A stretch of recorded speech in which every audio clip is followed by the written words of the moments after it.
안녕하세요. 대단히 반갑습니다. 수필 읽어주는 남자 자한형 이종수입니다. 이번 시간은 446번째 시간으로 베트남 다낭 여행기 2라는 글을 읽어드리도록 하겠습니다. 베트남 다낭 여행기 2. 태화전 자금성 등을 설명했고 한국어의 경복궁 등과 유사하게 설명을 했다. 모형으로 된 조형물에서 설명을 장황하게 하기도 했다.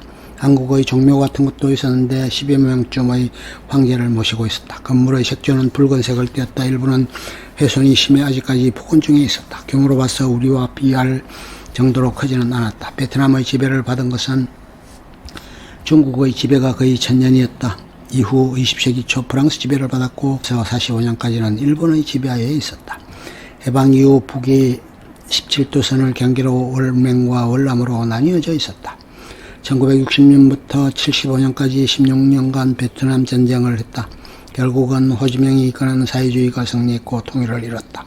지금도 사회주의를 지향하지만 종교의 자유를 인정했다. 다만 전도는 불허되었다.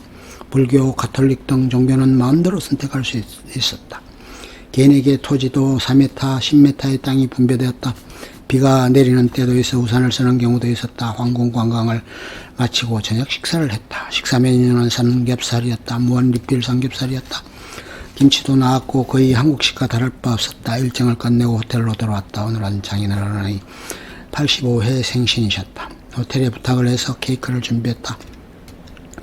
8808호에서 가족들이 모여 회합을 했다. 모두들 단체로 만든 가족 티셔츠를 입었다. 주신의 아들, 주신의 둘째 딸, 주신의 둘째 사위 이런 식으로 명찰을 앞가슴에 새겼고 뒤쪽에는 부모님 사진이 인쇄되었다. 케이크를 넣고 생일 축하 노래를 불렀고 장인어른의 소회를 들었다. 결혼 60주년 생신 85회를 맞으신 감회가 남달랐다. 인간으로 태어나게 해준 데 대하여 깊이 감사하며 세상을 살아왔다. 6남매를 낳아 기르는 동안 어려움도 있었고 애한도 컸었고 우여곡절도 많았다. 하지만 모두가 즐거워서 가정을 이루었고 모두들 행복하게 삶을 영위해가는 데 감사한다. 지난해 둘째 딸 아들 성은의 결혼식 때 그런 이야기를 했다. 참으로 행복한 결혼식을 하는 줄 알아야 한다. 세상에 만상 중 한 상이 될까 말까 한 일이다. 양친 부모의 부모님을 모시고 결혼식을 한다는 것은 정말 큰 축복 중의 축복이다. 공식적인 생신 행사를 마치고 놀이판을 벌였다. 다음의 직결 시간은 10시 30분으로 충분하게 여유롭게 준비할 수 있었다. 3일차 10시 30분 호텔 로비 직결, 호이안 이동, 마블 마운틴, 오행산, 영웅사, 중식, 뷔페식, 현지식, 조개탕, 쌀국수 등 한식, 비빔밥, 가지나물, 콩나물 무침, 모닝글로리 등 오이냉채, 도자기마을, 투봉강 투어, 등기의 집, 광주해관, 내원교, 스티클로 관광, 저녁 식사, 현지식, 반세오, 유람선 관광, 야시장 쇼핑, 가방, 모자, 호텔 마사지. 아침 식사를 뷔페식으로 하고 10시 30분에 로비에 직결해서 버스를 탔다. 그리고 다낭에서 좀 떨어진 호이안으로 이동해서 오행산에 올랐다. 엘리베이터를 타고 올랐고 영웅사를 둘러봤다. 날씨는 비가 오는 동 마는 동 했다. 우산을 챙겨야 했다. 오행산과 영웅사를 둘러본 후 해안가로 갔다. 준비해야 했던 것은 노온이라는 베트남 모자였다. 끈이 매달려져 있었다. 그리고 바구니 배에 2명씩 탔다. 50분쯤 탔는데 꽃무늬 또는 방앗개비 모양의 반지를 기념으로 나눠 가졌다. 줄로 한쪽 편에 묶어놓고 신나게 춤추는 시간을 갖기도 했고 또 물가에서는 한 팀장이 나와 바구니 배를 신나게 돌리는 쇼를 선보였다. 모두들 팁을 내놓았다. 다음 일정은 식사였다. 현지식, 한식이 뷔페식으로 준비되어져 있었다. 입맛대로 취향대로였지만 대부분 한식을 선택했다. 다음으로 들른 곳은 도자기 마을이었다. 93세 된 할머니 도공이 있었는데 지금은 병환 중이셔서 다른 사람이 물레를 돌리고 있었다. 자신의 12간지에 만난 모형을 하나씩 기념품으로 받았다. 참고로 베트남에는 토끼띠가 없고 고양이띠로 변환이 되었다. 한쪽에는 기념품 가게가 있었고 마을 한쪽 해안가에는 가마와 원료 적치장이 있었다. 마을에서 공동으로 사용하는 황토 원재료라고 설명했다. 예전에는 가마에 구웠는데 지금은 그대로 자연 건조해서 도자기를 만들고 있었다. 다음 일정은 배를 타는 것이었다. 30인승쯤 되어 보였다. 맥주 한 캔 씻고 음료 등이 제공되었다. 음악이 나오자 너도나도 나와서 춤을 추었다. 배에 내려서는 중국인 마을과 일본인 마을이 연결된 내원교라는 다리를 건넜고 등기의 집과 광주 해관 등을 둘러보았고 시클로로 마을을 돌아가기도 했다. 자전거 앞에 인력거처럼 사람이 앉을 수 있도록 개조된 것이 시클로였다. 빠르게 움직이지는 못했는데 관광에는 유용하게 활용되는 듯 했다. 가이드의 설명으로는 가장 편안하고 건방진 자세를 취하라고 권고했다. 최종적으로는 걸어서 거리를 한 바퀴 돌았는데 인파로 인해 걸어서 돌아다니는 것도 쉽지 않았다. 최종적으로는 가이드가 정해준 집길지에 모여 저녁 식사 장소로 이동했다.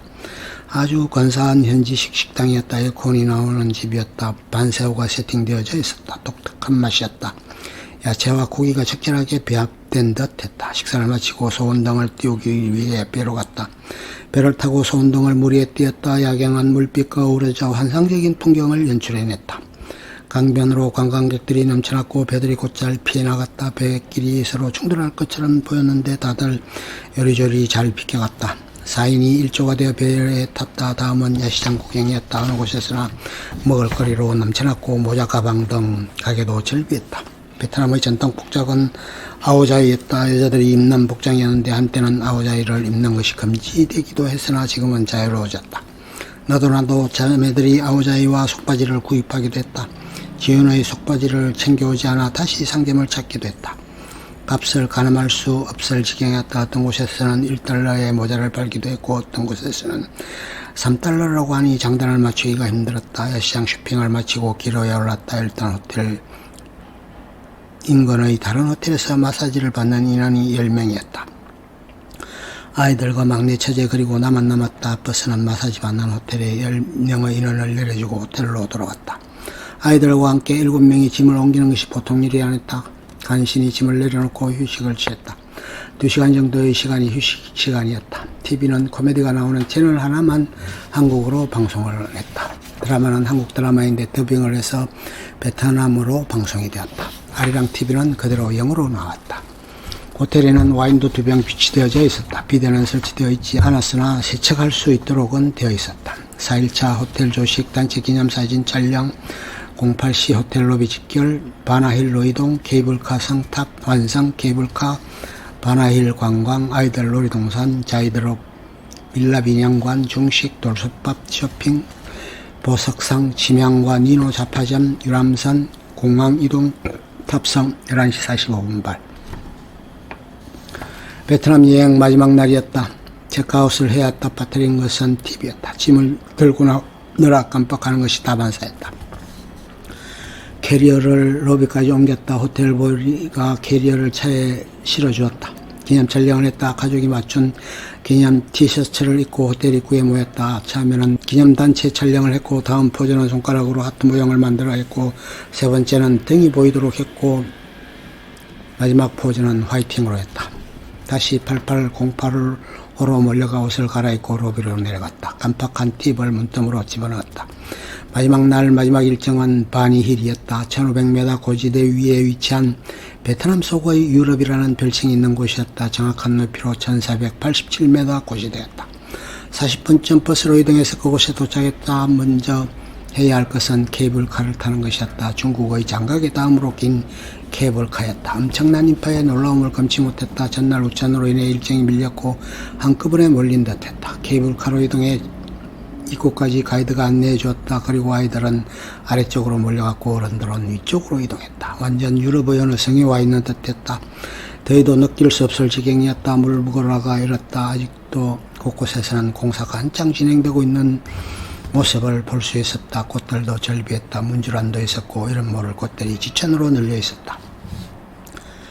성당도 있었고 바베큐점도 있었다. 입구에는 바베큐에 공짜 맥주로 티켓을 받아오기도 했다. 흑맥주 500cc 티켓이었다. 전망대까지 올라갔더니 종이 있었고 높은 탑도 있었다. 어떤 사원에 온 것 같은 느낌을 주었다. 포대화상도 있었고 건강역사 같은 것도 탑 사면에 세워져 있었다. 노선 같은 분의 조각상도 10여 개 놓여져 있었다. 일정한 시간대별로 자동으로 종이 울리도록 되어져 있었다. 종의 주위에는 돈들을 꽂을 수 있도록 줄이 있었다. 거의 차가움을 느껴질 정도였다. 중간중간에는 호텔도 있었고 성당도 있었고 음식점도 있었다. 입구에는 사무라이 분장을 한 서양인이 칼을 들고 관광객들과 기념 촬영의 모델로 응해주고 있었다. 한켠에는 모금함이 있었다. 광장 한쪽에는 밴드 연주가 있었다. 색스폰, 나팔, 드럼 등으로 흥겨운 음악을 연주하기도 했다.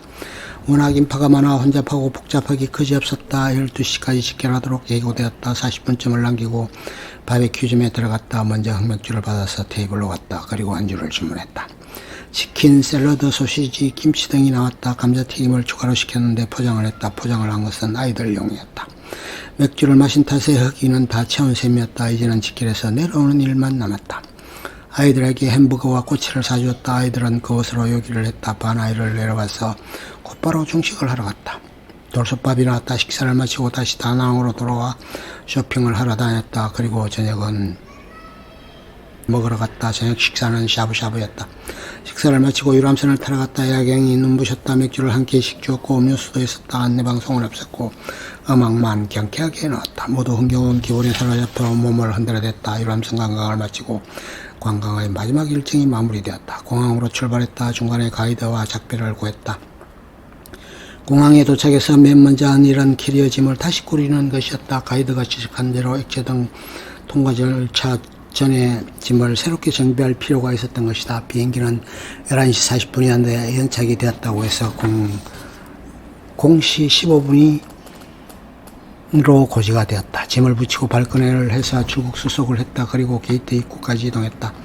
집사람은 억지 춘향식으로 중동질에서 면세점의 눈요기만 하러 갔다. 아이들도 같이 동행했다. 별로 구매 욕구를 불러일으킬 만한 것은 없었다. 의자에 누워 눈을 좀 붙였다. 게이트에 들어오고 났더니 다시 항공편이 정상적으로 운행된다는 이야기였다. 한켠에는 안마 의자가 있었다. 이만동을 넣으면 6분간 안마가 되었다. 식구대로 안마를 받았다. 드디어 탑승 절차가 시작되었다. 결국 지연은 되었다. 거의 자정 무렵에 이륙이 되었다. 한국에 도착하니 거의 6시경이 되었다. 입국 절차를 밟았다. 짐을 찾았다. 마지막 해단식은 장인어른의 말씀으로 종료되었다. 이제는 광유팀이 기영이차로 내려갔다. 대전팀은 각자 대전행과 세정행 버스로 이동을 했다. 서울팀은 택시로 곧장 귀가했다. 3박 5일간의 베트남 가족 여행 일정이 끝났다. 구성원이 다 취향도 틀리고 개성도 국악생임에도 여행 기간 동안 서로 배려하고 인내함으로써 원만하게 여행 일정을 무난하게 소화해낼 수 있었다. 아이들도 잘 따라주어 건무리 없이 3박 5일간의 일정이 순조롭게 진행될 수 있었다. 무더운 날씨였고 간간히 비도 내려 불편하기도 했지만 각자가 다 협조하고 뜻을 모아서 즐겁고 유쾌한 가족여행을 만드는데 일조한 듯 했다. 몹시도 피곤했고 빠듯한 일정을 소화하느라 녹초가 되기도 했지만 가족 간의 우위를 돈독히 할 수 있었던 유익한 여행이었고 기분 좋고 즐거운 가족여행이 되었다. 장인 장모님의 기쁨과 즐거움이 컸었던 듯하다. 언제나 건강하고 행복한 노후를 보내시기를 기원드린다. 끝. 좋으면 좋아요, 구독, 알림 설정 눌러주세요. 감사합니다.